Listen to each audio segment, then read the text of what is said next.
Happy women's day to all the beautiful ladies. बहुत late कह रही हूँ लेकिन हमारे से तो हर दिन है। और मैंने कहा ठीक है आ जाओ, ये तो मुझे लेके जा रहे हैं, मतलब कोई है नहीं या मुझे कुछ फील नहीं हो रहा था तो मेरे ऐसे टसुएं निकल गई और आप सब निकलो यहाँ से। ऐसे हो गई कि कुछ चांसेस हैं या नहीं है, क्या मे बी लिटिल रिस्की, कोई सोसाइटी के प्रेशर में उससे मैं ये नहीं सोचती, वो जर्नी चाहिए थी। नमस्कार दोस्तों, hello beautiful people, welcome back to my channel. तो आज मैं आप लोगों से शेयर करने वाली हूँ मेरी डिलीवरी जर्नी।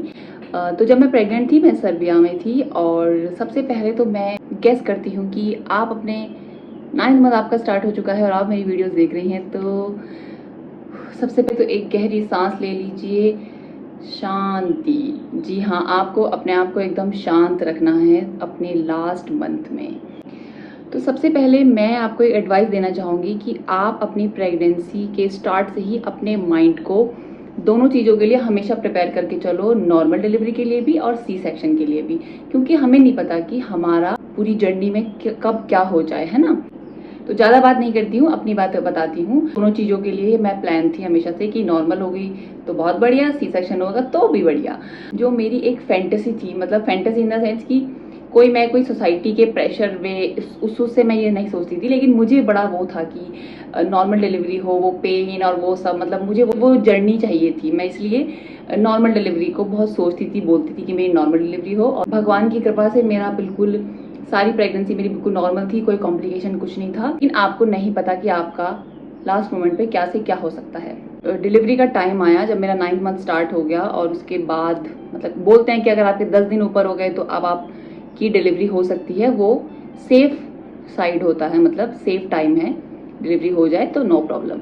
तो फिर उस टाइम पे स्टार्ट होते हैं कॉन्ट्रैक्शन, वो फेक भी होते हैं, पेन स्टार्ट हो जाते हैं, फॉल्स पेन जिसे कहते हैं। तो मेरे साथ भी ऐसा ही हुआ कि तब मुझे ना रात के टाइम पेन टाइप के होते थे और मुझे लगता था कि मैं खुश भी होती थी और मैं घबराती भी थी। मुझे लगता था कि ओ ये क्या डिलीवरी के लिए हो रहा है, अच्छा नहीं, पर मतलब बहुत अजीब टाइप के वो पेन होते हैं, वो तो मैं आपको बता देती। तो वो पेन्स मेरे मुझे लगता है हफ्ते हुए, फिर वो नहीं हुए और सबको ऐसा लगने लगा कि अब उसको तो पेन नहीं हो रहे हैं, अब क्या होगा। लेकिन मेरी डॉक्टर ने मेरे से स्टार्टिंग में ही क्लियर करा। उन्होंने पूछा कि आपको प्लान डिलीवरी चाहिए, इट मीन सी सेक्शन, या फिर आप नॉर्मल चाहते हैं। तो मैंने कहा मैं नॉर्मल के लिए वेट करूंगी। उन्होंने बोला हाँ, आपकी बॉडी में ऐसी कोई प्रॉब्लम नहीं है, हम वेट कर सकते हैं। तो हम उसी का वेट कर रहे थे।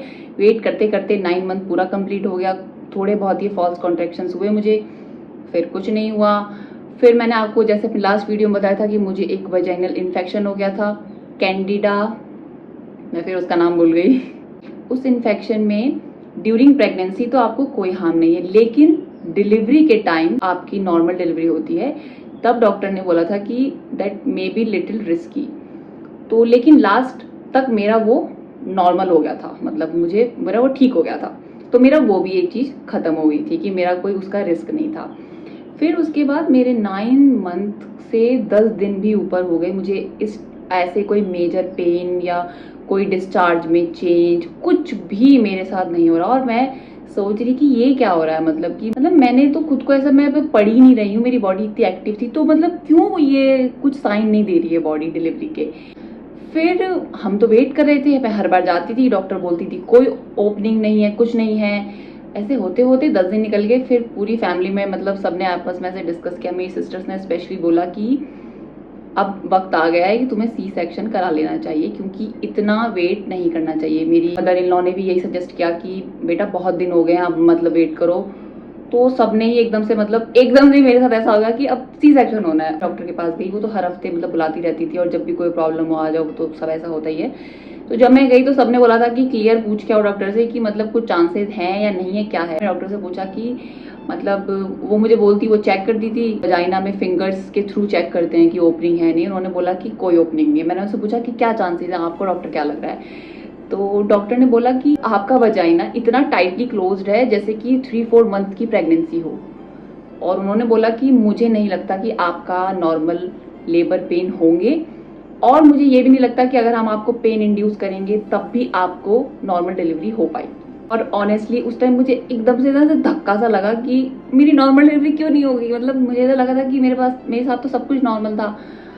तो फिर ये सब बातें जब डिस्कस की मैंने अपनी सिस्टर से सबसे, तो फिर तो बस ऐसा हो गया कि हमने बोला कि अच्छा तो हमें अगर सी सेक्शन कराना, उन्होंने बोला कि आप आ जाओ अभी शाम को एडमिट हो जाओ।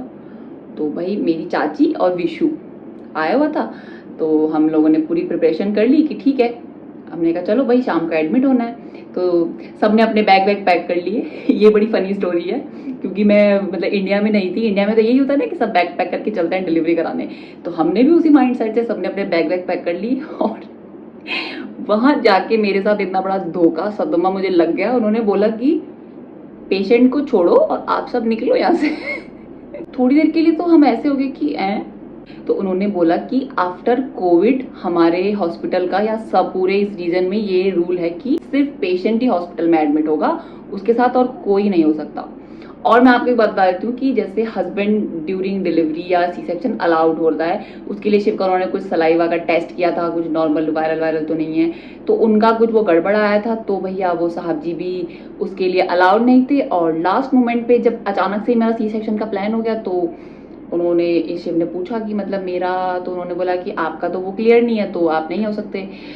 तो मेरे ऐसे टसुए निकल गए क्योंकि मुझे था कि शिव देखे, मतलब शिव वो सब फील करे, मुझे बहुत था। और वो भी मेरा सपना टूट गया। तो शाम को 6 साढ़े 6 बजे मुझे एडमिट कर लिया उन्होंने, और मैं खिड़की से ऐसे जाते हुए देख रही हूँ उन सबको अपना जो बैग बोरे बिस्तर लेके आए थे। अब तो मुझे हंसी आ रही है, उस टाइम में इतना मतलब मुझे बहुत रोना आ रहा था, लेकिन मैंने ऐसा दिखाया नहीं शिव को, मैंने बड़ा स्ट्रांग बन के दिखाया।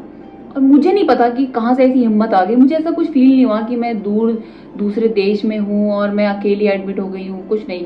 रात बस ऐसे ही जैसे तैसे उन्होंने जो प्रोसीजर होता है वो सब किया। मतलब सुबह ही प्लान थी, तो सुबह सुबह वो मुझे ले गई ऑपरेशन थिएटर में। हाँ, मैंने शिव से बात की ना, मैंने उनको ये बताया कि मैं जा रही हूँ, क्योंकि लास्ट मैंने उनको बोला था कि आप कब आ रहे हो, उन्होंने बोला मैं निकल चुका हूँ।